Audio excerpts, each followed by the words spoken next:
Hai Sobat Smart, Assalamualaikum warahmatullahi wabarakatuh. Welcome back to my channel. Di video kali ini, saya akan memberitahu kalian semua tentang video pembelajaran atau yang disebut juga dengan micro teaching.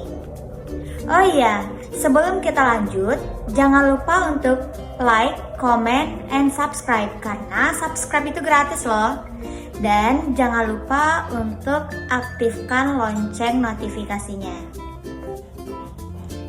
Baik, sebelum kita lanjut, alangkah baiknya saya memperkenalkan diri terlebih dahulu. Perkenalkan, nama saya Raudatul Jannah dengan NIM 2012-000077 dari kelas PAI 5C, mata kuliah Kurikulum Pendidikan Islam di Madrasah. Dosen pengampu Yanri Ramdhano, SPD, MED. Baiklah, topik pembelajaran kita pada hari ini yaitu tentang sifat tercela kepada Allah. Pembagiannya ada dua. Yang pertama itu ada riya dan yang kedua ada nifaq. Pelajaran ini diambil dari kelas 7 MTS atau SMP. Baik, yang pertama kita akan membahas tentang pengertian riya. Jadi, pengertian riya adalah mengerjakan sesuatu atau ibadah untuk mendapatkan pujian dari orang lain, bukan karena Allah Subhanahu wa Ta'ala. Itulah yang disebut dengan pengertian riya. Baik, selanjutnya kita akan membahas tentang macam-macam riya. Yang pertama, riya badan. Sebagai contohnya, bisa kita lihat pada saat sekarang ini banyak pemuda-pemudi yang memamerkan badannya hanya lewat media sosial seperti TikTok, Instagram, dan lain sebagainya. Yang kedua, ada riya ucapan. Sebagai contohnya, dia membaca Al-Quran dengan suara merdu supaya dipuji oleh orang lain. Nah, yang ketiga ada riya pakaian. Contohnya, dia berhijab panjang biar bisa dianggap oleh orang-orang yang taat beragama. Baik, selanjutnya kita akan membahas tentang akibat dari perilaku riya. Nah, yang pertama itu akibatnya muncul rasa tidak puas atas amal yang telah dikerjakan.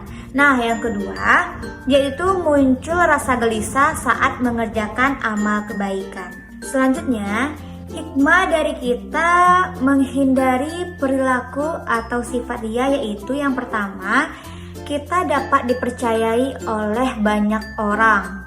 Nah, yang kedua, menjadi orang yang amanah. Amanah ini adalah sama dengan poin yang pertama yaitu kita dapat dipercayai oleh orang lain. Dan poin yang ketiga, terhindar dari siksa api neraka. Baiklah kawan-kawan sekalian, selanjutnya kita akan membahas tentang nifaq. Yang pertama itu yang kita bahas tentang pengertian nifaq. Jadi, pengertian nifaq ini adalah suatu sifat yang berbeda antara lahir dan batin, yang berbeda antara perkataan dan perbuatan, atau yang kerap kita sebut munafik. Nah, dalilnya terdapat dalam Quran surat At-Taubah ayat 67. Selanjutnya kita akan membahas tentang macam-macam nifaq. Yang pertama itu ada namanya nifaq i'tiqadi, keyakinan, atau yang disebut juga dengan kemunafikan yang besar. Contohnya, kita mendustakan ayat-ayat Allah, dan yang kedua kita tidak percaya dengan keberadaan Rasulullah. Yang kedua itu ada nifaq amali atau nifaq perbuatan, disebut juga dengan kemunafikan yang kecil. Contohnya nih, kita berjanji kepada kawan tetapi kita ingkari. Selanjutnya, kita akan membahas tentang hikmah menghindari sifat nifaq. Yang pertama, kita disukai dalam pergaulan.